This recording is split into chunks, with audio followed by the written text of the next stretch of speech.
Hello and welcome! Today we have yet another sequel to talk about, and I'm gonna go down under for this one. Again, we're visiting Australia and we're talking about Jumping Ship.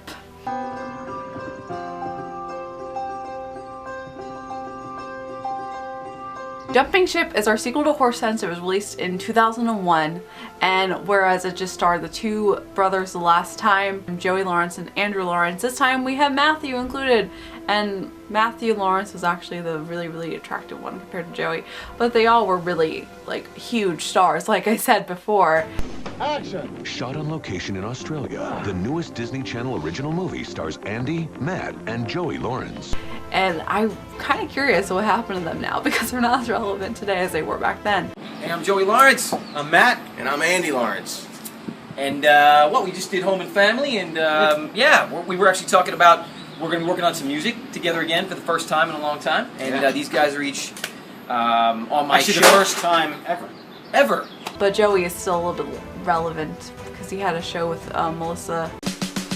It's all good, it's okay, it's alright, as far as I can see, it's all good, it's okay, it's alright, I guess you're stuck with me. It's nice to see them all together in this film.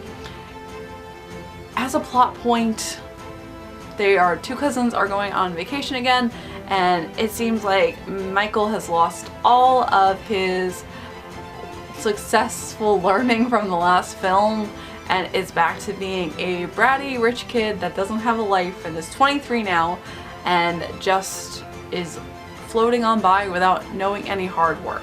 Well, our agreement was whatever you chose, you'd be employed by the end of the summer. Well, I've been looking. Well, there aren't a whole lot of opportunities you're going to find sitting here in this pool, Michael.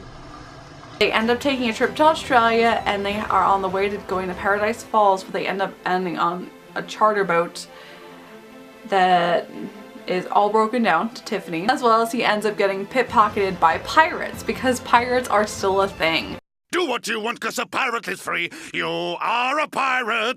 And it's a huge action-adventure film. It's actually a really serious film, and it has a really great drama tone to it. It doesn't seem like a kid's film until the end of it, when things get a little bit ridiculous of how the criminals get caught. I got a very Swiss Family Robinson feel to it as well because they end up getting deserted on a desert island. The two cousins that have to figure out how to survive until they are able to get rescued by the boat because he's trying to make sure that they don't get attacked by pirates because they're gonna kill them if the pirates find them.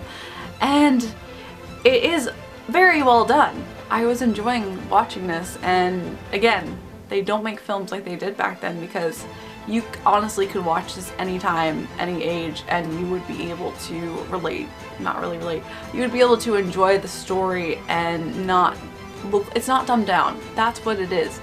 These films are not dumbed down and they are enjoyable for every single one in the family, and they really are fantastic as Disney films. Even though Disney was TV, they're not like traditional TV movies that are a lot cheaper made. They're still high quality made and they have an enjoyable story. This one, however, though, compared to the sequel, is a lesser one compared to Horse Sense because I feel like we're in the same situation but in a different location.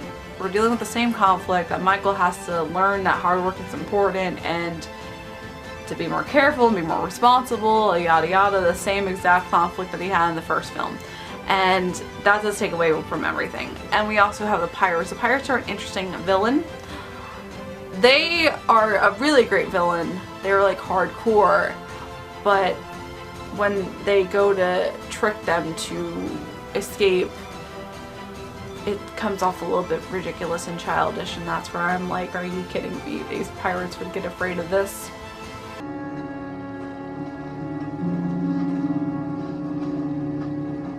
Around where?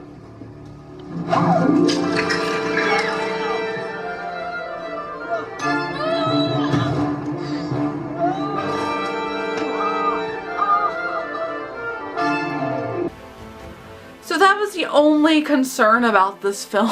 Once we got to that point, because I know it is a kid's film and we have to make sure we keep it family friendly so we can't have like legitly shooting, them and killing them, because in reality that's what would happen, but I still think it's cool. I really like that they do address the modern day pirates, because it is still a recent thing, and especially overseas, and I like that they do have an underlining tone.